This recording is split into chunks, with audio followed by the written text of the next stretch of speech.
If you're trying to open Unity for the first time and you're getting this no valid Unity editor license found error, don't worry, you might be wondering, isn't Unity free? Yes, Unity has a free personal plan for eligible users, but the Unity editor still needs an active license before you can use it. So in this video, I'll show you how to properly activate the Unity personal license and fix this error. First, let's check if Unity Hub is already installed on the computer.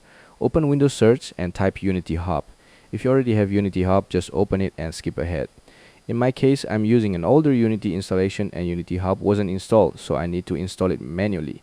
I'll open my browser and go to the official Unity website. I recommend downloading Unity Hub directly from Unity's official website instead of using third-party download sites. I'll download the Windows version and install Unity Hub. Once the installation is finished, open Unity Hub.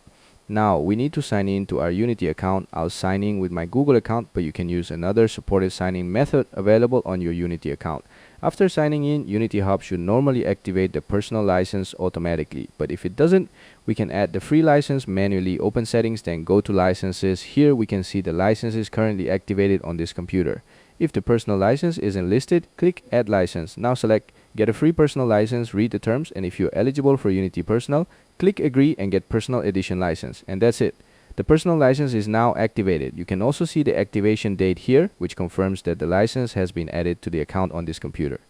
Now let's try opening Unity again, and as you can see, the no valid Unity editor license found message is no longer appearing. So if you installed Unity and you're getting this license error, make sure Unity Hub is installed, you're signed in to your Unity account, and your personal license is activated. And that's how you can fix the Unity license error using the official method. Thanks for watching, and I'll see you in the next one.